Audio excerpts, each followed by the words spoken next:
Baik teman-teman, kita mulai saja. Assalamualaikum warahmatullahi wabarakatuh. Waalaikumsalam warahmatullahi wabarakatuh. Baik, kami ucapkan terima kasih kepada Ibu Sri Maryani selaku dosen mata kuliah Bahasa Indonesia, dan kami juga ucapkan terima kasih kepada teman-teman yang telah hadir pada Zoom meeting sore hari ini. Untuk mengepikan waktu, perkenalkan kami dari kelompok 4 akan mempresentasikan hasil diskusi kami mengenai teks akademik skripsi. Perkenalkan, kami dari kelompok 4 ini beranggotakan 6. Yang pertama ada Hafni Rahmiani, kemudian ada Selma Mawalugina, kemudian ada Suci Rahmawati, kemudian ada Hanan Dabinar, kemudian ada Syafa Amalia Harsandi, dan terakhir juga ada Adnan Habib. Baik teman-teman, kita berlama-lama lagi, kita langsung saja pada definisi skripsi menurut para ahli. Jadi, menurut Delianggi 1995 ini, pengertian skripsi adalah karangan ilmiah yang memaparkan suatu pokok permasalahan yang dianggap penting dalam suatu cabang ilmu yang dilakukan oleh siswa. Penulisan skripsi dilakukan untuk memenuhi tugas akademik di suatu perguruan tinggi yang menjadi syarat kelulusan sebagai sarjana. Kemudian skripsi ini adalah karya ilmiah yang ditulis melalui kegiatan perencanaan, pelaksanaan, dan hasil penelitian ilmiah oleh mahasiswa jenjang program sarjana muda ataupun sarjana. Itu menurut Soemanto 2008 halaman 6. Nah, selanjutnya di sini ada sistematika penulisan skripsi. Teman-teman bisa dilihat, bab 1 pendahuluan ini yaitu bagian awal yang bertujuan untuk memperkenalkan topik penelitian kepada pembaca. Pendahuluan ini memberikan gambaran umum latar belakang penelitian permasalahan yang diselesaikan, tujuan penelitian, serta kerangka teori yang digunakan.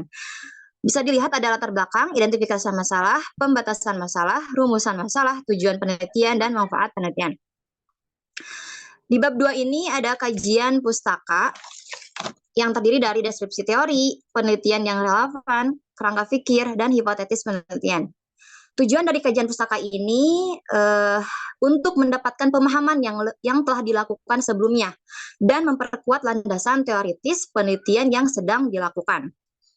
Selanjutnya bab 3 ini ada metodologi penelitian yang terdiri dari ada rancangan penelitian, tempat dan waktu penelitian, populasi, sampel penelitian, dan rancangan perlakuan eksperimen. Jadi di bagian ini bagian yang menjelaskan tentang metode atau pendekatan yang digunakan dalam penelitian. Baik teman-teman, untuk poin selanjutnya akan disampaikan oleh rekan saya, dipersilahkan.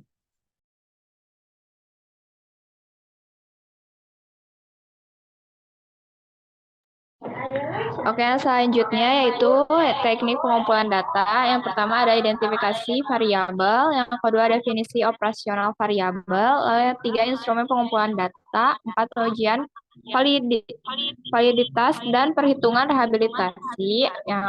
Lalu di bagian F-nya yaitu teknik analisa data.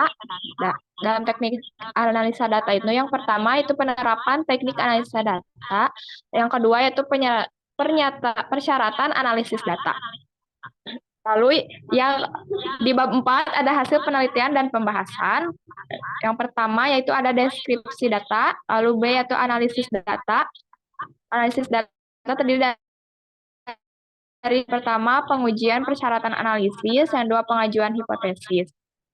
Lalu bab 5 ada kesimpulan dan saran. Simpulan dan saran, pertama yaitu ada A simpulan, lalu B saran, dilanjut dengan daftar pustaka dan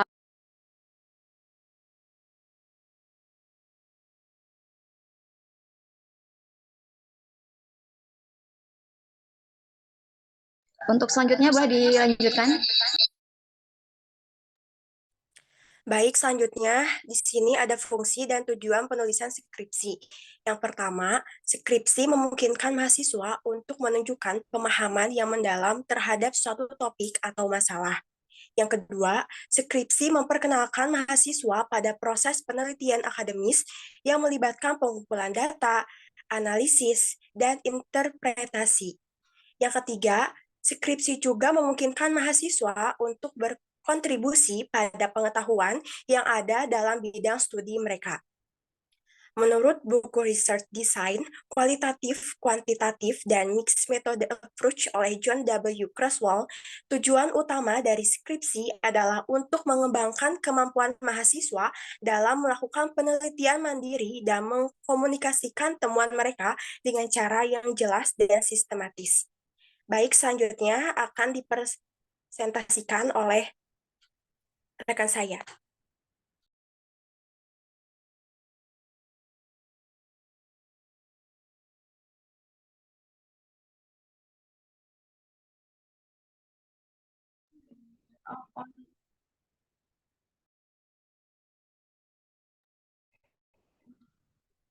Fungsi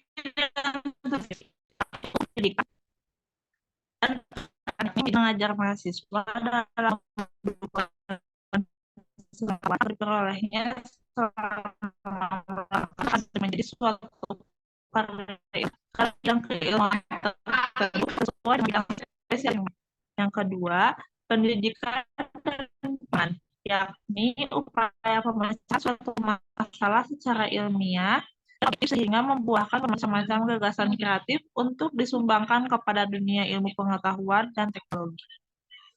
Yang ketiga, kurikuler, yang merupakan salah satu tugas akademik yang diberikan perencanaan dalam bidang tertentu.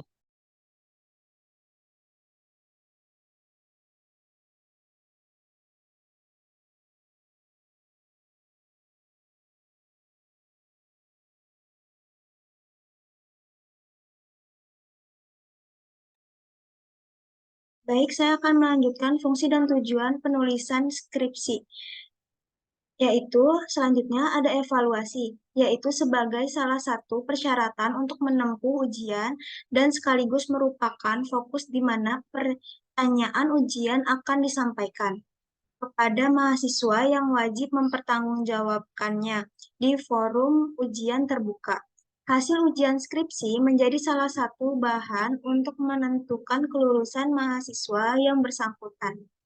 Selanjutnya ada administratif, yakni produk ilmiah yang dapat dikomunikasikan kepada umum melalui media tertentu dan sekaligus menunjukkan bidang keahlian seorang sarjana yang mungkin kelak berguna dalam kaitannya dengan penempatan dalam bidang pekerjaan bagi seorang lulusan perguruan tinggi.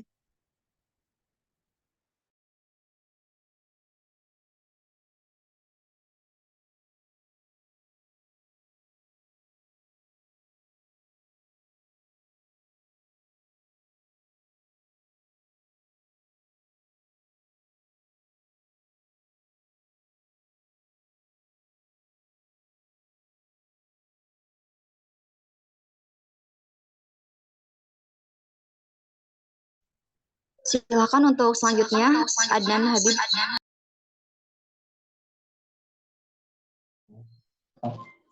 Baik, selanjutnya yaitu contoh skripsi. Ini diambil dari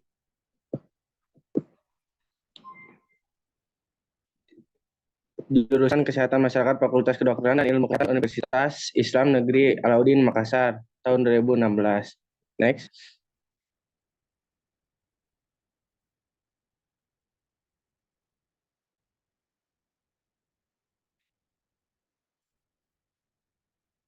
Nah, di dalam skripsi juga ada kata pengantar dan juga pengesahan dari dosen pembimbing dan lainnya.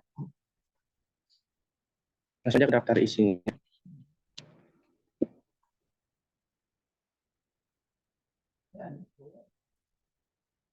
Nah, seperti yang sudah dijelaskan oleh kawan-kawan saya,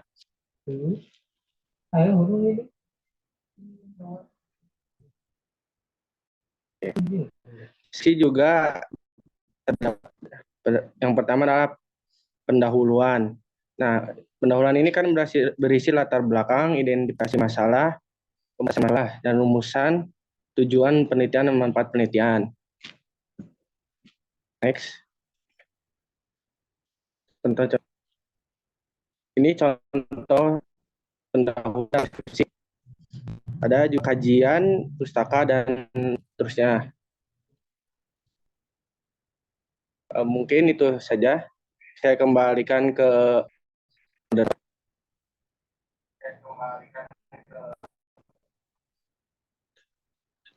Baik teman-teman, untuk mengefektifkan waktu, kami membuka pertanyaan. 2 penanya tercepat dipersilahkan.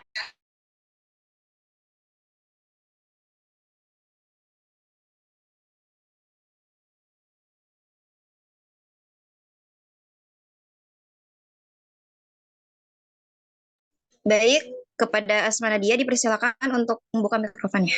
Terima kasih. Baik, izin bertanya, apakah ada asumsi dasar yang perlu dikaji ulang ataupun diuji kembali dalam kerangka konsep penelitian dalam skripsi? Terima kasih. Baik, terima kasih untuk pertanyaannya. Mungkin akan dijawab oleh Bu Suci.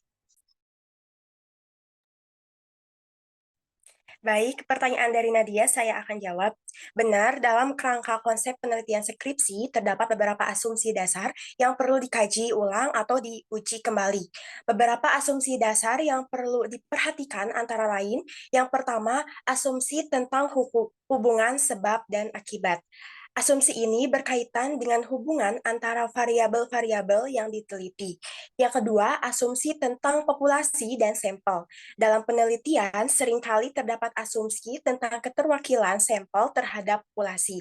Perlu untuk mengkaji ulang apakah asumsi ini masih relevan dan valid. Yang terakhir yaitu ada asumsi tentang teori yang digunakan. Kerangka konseptual suatu penelitian sering didasarkan pada teori-teori tertentu. Penting untuk memastikan bahwa asumsi-asumsi yang mendasari teori tersebut masih relevan dan dapat diuji ulang. Dengan mengkaji ulang dan menguji kembali asumsi-asumsi dasar dalam kerangka konsep penelitian, penelitian dapat memastikan bahwa penelitiannya tetap relevan, valid, dan dapat memberikan kontribusi yang signifikan dalam bidang yang diteliti. Apakah terjawab? Baik, sudah terjawab. Terima kasih. Bagaimana? Apakah ada yang ditanyakan lagi ataukah sudah cukup? Saya izin bertanya, boleh? Boleh, mangga Tiara. Tadi kan disebutkan bahwa ada yang namanya pengajuan hipotesis. Nah, pengajuan hipotesis itu apa? Lalu gimana contohnya? Ya, terima kasih.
Untuk jawaban selanjutnya akan disampaikan oleh Safa. Dipersilahkan.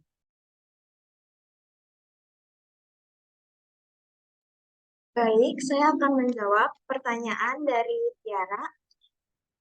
Pengajuan hipotesis merupakan proses mempromosikan ide yang dapat diuji secara empiris untuk mengevaluasi keterkaitan antara 2 atau lebih variabel dalam konteks penelitian. Hipotesis adalah pernyataan tentang hubungan antar variabel yang ditunjukkan untuk dicoba melalui analisis data. Proses pengajuan hipotesis terdiri dari beberapa langkah utama,